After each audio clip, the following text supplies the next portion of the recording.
నమస్తే మిత్రులారా, నేను జర్నలిస్ట్ రమేష్ని.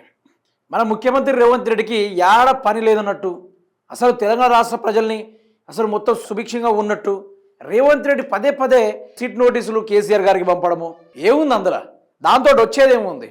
సన్నాసులు ఇకనైనా మారనని తెలంగాణ రాష్ట్ర రాజకీయ విశ్లేషకులు ఎంతమంది తిడుతున్నా, అరే మా బ్రతుకులు పట్టించుకోనరా గార్ద కొడకలారనుకుంటూ ప్రజలు తిడుతున్నా, ఈరోజు మాకు ఉద్యోగాలు ఇచ్చి సావనరా అనుకుంటూ పచ్చి బూతులు తిడుతూ నిరసన తెలుపుకుంటున్న నిరుద్యోగులు, ఇలా ఎన్నో రకాలుగా ప్రభుత్వాన్ని దూషిస్తున్న తెల్లారి లేస్తే కొన్ని కోట్ల బూతులతోటి రేవంత్ రెడ్డి మెలకతోటి బయటికి వస్తాడు. ఇవన్నీ డైవర్ట్ చేయడానికి సిట్ నోటీసులు గిట్ నోటీసులు అనుకుంటూ ఇలా ప్రయత్నం చేస్తూ ఉన్నాడు.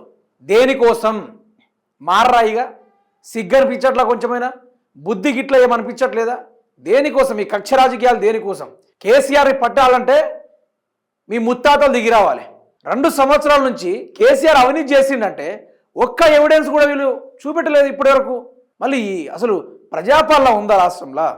ఈరోజు రోడ్ల పరిస్థితి, ఈరోజు వ్యవసాయ రంగం పరిస్థితి, నీటిపారుదల వ్యవస్థ గురించి, వాటర్ కన్జర్వేషన్ గురించి, కాళేశ్వరం గురించి ఎక్కడ కూడా అసలు ఏ లెక్కను చూసినా కూడా ఏది పనికి రావడం లేదు.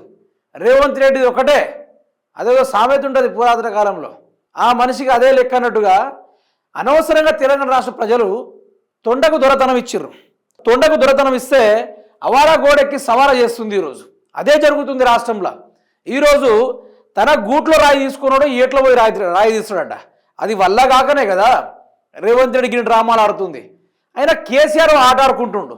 ఈరోజు ఇదే సిపి సజ్జనార్ గారే కావచ్చు, తెలంగాణ రాష్ట్రంలో ఉన్న డీజీపీ శివధర్ రెడ్డి గారే కావచ్చు, ఈరోజు వీళ్ళ వెనకాల ఉండి ఎవరు నడిపిస్తున్నారో అవన్నీ తతంగాలు పక్కన పెడితే రాబోయే రోజులు మాత్రం వీళ్ళని కాపాడేటోళ్ళు ఎవరు? ఫస్ట్ ఎవరు కాపాడతారు?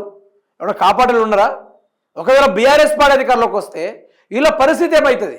అందులో రేవంత్ రెడ్డి పరిస్థితి ఏమవుతుంది? మీ వెనకాల ఉండి నడిపించేది రేవంత్ రెడ్డి, రేవంత్ రెడ్డి వెనకాల ఉండి నడిపించేది చంద్రబాబు నాయుడు. వీళ్ళన్నిటినీ తొక్కడానికి కేసీఆర్ మంచి ప్లానే వేసిండు. నేను ఎక్కడికి రాలేను, మీరేమా ఫామ్ హౌస్కు రండి, అక్కడే విచారణ మీకు మేము కోఆపరేట్ చేస్తాం, మున్సిపల్ ఎన్నికలు ఉన్నాయి అనుకుంటూ చెప్తా ఉంటాం. కూడా నిన్న రాత్రి 9 గంటల సమయంలో ఆ టైంకి నోటీసులు నందినగర్ నివాసంలో నోటీసుని అంటించిపోయారు వీళ్ళు. మరి ఎంత దారుణమైంది, మరి ఘోరం కదా. ఈరోజు దొంగల్ని అదే టైంలో ఎందుకు పట్టుకోవడం లేదు? ఈ పోలీసు వాళ్ళు ఎందుకు పట్టుకోవడం లేదు? అంత రాజకీయం తీన్మారైపోయింది, తీస్మార్ఖాన్ అయిపోయింది. ఒక్కసారి చూడండి. ఇది కేసీఆర్కు మళ్ళీ సిట్ నోటీసులు. నందినగర్ ఇంటి గోడకు అంటించిన అధికారులు. రేపు మధ్యాహ్నం 3 గంటలకు విచారిస్తాం, ఇంట్లో సిద్ధంగా ఉండాలని సూచన. ఆ రికార్డుల్లో నందినగర్ అడ్రస్ ఉన్నందున అక్కడే విచారిస్తామని తెలిపిన సిట్. ఎలక్ట్రానిక్ భౌతిక రికార్డులు ఉన్నాయి, టెక్నికల్గా ఎర్రవెల్లికి తరలించలేమని వెల్లడి. కేసీఆర్ లేఖపై శుక్రవారం మధ్యాహ్నం నుంచే భేటీ. చివరికి రాత్రి 9:30కు గోడకు అంటించి వెళ్ళిన పోలీసులు. అయితే ఈ పోలీసుల యొక్క అత్యుత్సాహము, వీళ్ళ యొక్క వ్యవహారం చూస్తూ ఉంటే అబ్బబ్బా ఎక్కడ లేని అన్నట్టుగా వీళ్ళే ఈగర్ ఫోర్స్ కన్నా బాగా వీళ్ళే పనిచేస్తూ ఉన్నారు. బాగా అంటే బాగా. మొన్నటికి మొన్న ఇదే కేసీఆర్ గారికి సిట్ నోటీసులు ఇస్తే సగం తెలంగాణ రాష్ట్రాన్ని రేవంత్ రెడ్డి యొక్క దిష్టి బొమ్మలతోటి తగలబెట్టిర్రు. అదే కేసీఆర్కి ఇలాంటి విచారణ కూడా పెడితే అవసరం ఇవన్నీ? బీఆర్ఎస్ పార్టీని అనవసరంగా రేవంత్ రెడ్డి లేపుతా ఉన్నాడు. బీఆర్ఎస్ పార్టీని అనవసరంగా రేవంత్ రెడ్డి జీరోలో ఉన్న, అదే ప్రజలు వద్దనుకున్న బీఆర్ఎస్ పార్టీ, జీరోలో ఉన్న బీఆర్ఎస్ పార్టీని ఈరోజు రేవంత్ రెడ్డి ఒక ప్రచారకర్తగా ఉండి బీఆర్ఎస్ పార్టీని తలుస్తూ, కేసీఆర్ పేరు తలుస్తూ, ఈరోజు కేసీఆర్ అంతా మొగోడే లేనట్టుగా రేవంత్ రెడ్డి పదే పదే స్టేజీల మీద కేసీఆర్ గారి గొప్పతనాన్ని గురించి పొగుడుకుంటూ తిడుతూ ఈ విధంగా బీఆర్ఎస్ పార్టీని ఈ స్థాయిలో లేపిండు. ఈ స్థాయిలో బీఆర్ఎస్ పార్టీని లేపితే ఈరోజు మున్సిపాలిటీ ఎన్నికల్లో కూడా బీఆర్ఎస్ గెలిచేటట్టే ఉంది. ఎందుకు ఇవన్నీ డ్రామాలు? ఈ పనికిరాని డ్రామాలు దేనికోసం? సిగ్గుండాలి రేవంత్ రెడ్డి ప్రభుత్వానికి. ఇకనైనా సిగ్గుండాలి, ఇకనైనా మారాలి, ఇకనైనా ప్రజాపాలన చేయాలని ఎన్ని రకాలుగా ప్రజల యొక్క వీడియోలు పెట్టినా, ప్రజలు తిడుతున్న వీడియోలు పెట్టినా కూడా ఈరోజు రేవంత్ రెడ్డి మారతలేడు, ఈరోజు వాళ్ళతో అయితలేదు. ఇవన్నీ పాలన ఏందంటే మిత్రులారా, మొత్తం స్కామ్లకు పాల్పడ్డారు. మొత్తం దొరికిందంతా దోచుకునే కార్యక్రమాల్లో దిగిర్రు వీళ్ళు. అందుకనే అన్నిటినీ కప్పుపించుకోవడానికి వీళ్ళు ఆడుతున్న కొత్త డ్రామా మిత్రులారు. ఇదంతా కొత్త డ్రామా బ్రహ్మాండంగా తేలుతుంది. అది బయట ఎక్కడ తెలిస్తే బీఆర్ఎస్ పార్టీ ఇట్లా పెడుతుంది కదా, హరీష్ రావు ఇట్లా పెడుతుండు కదా. ఇక యాడ మన మీద సిబిఐలు దర్యాప్తులు జరుపుతారని ఇవన్నీ ప్రజలకు పాకక ముందే కదం కేసీఆర్ సిట్ నోటీసులో కేటీఆర్ని అరెస్ట్ చేసే కార్యక్రమం ఇట్లా చేస్తున్నారు. కానీ నేను చెప్పబోయేది ఒకటే, వీపు విశాలంగా ఉందని ఇష్టం వచ్చినట్టు కేసులు పెట్టించి కార్యక్రమాలు చేస్తే అదే వీపుని పగలగొడతారు, చింతపండు చేస్తారు, చింతాకుతో కడతారు, పేడమూతి బోడిలింగం అనుకునే డైలాగులు అది లాస్ట్ టైంకి ఎవరికి వర్తించాలో వారికి వర్తిస్తుంది. కేసీఆర్తో కేటీఆర్ జగదీష్ రెడ్డి భేటీ, ఎర్రవల్లి నివాసంలో సమావేశం, మున్సిపల్ ఎన్నికలపై ప్రధానంగా చర్చ, సిట్ నోటీసులను న్యాయపరంగా ఎదుర్కోవడంపై సమాలోచనలు. ఇక బీఆర్ఎస్ పార్టీ తరఫున అడ్వకేట్ గారు ఏం చెప్పారంటే ఈ సిట్ నోటీసే పనికిరాదు, ఈ సిట్ నోటీసే పనికిరాదు అంటాడు.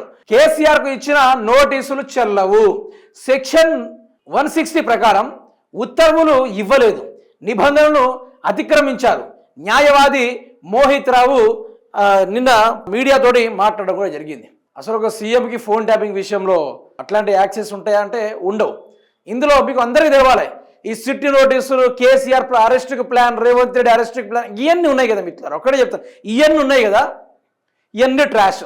కేసీఆర్ గారు రేవంత్ రెడ్డిని జైల్లో పెట్టించారు. దేని విషయంలో? ఎమ్మెల్యేల కొనుగోలు విషయంలో రేవంత్ రెడ్డి 50 లక్షలతోటి అడ్డంగా దొరికిపోయిండో దొంగ లెక్క. అందుకని కేసీఆర్ గారు ఫోన్ ట్యాపింగ్ ఆ తరహాలో చేసి రాష్ట్ర దొంగల్ని గుర్తించి పట్టుకొని తిహార్ జైల్లో వేశారు.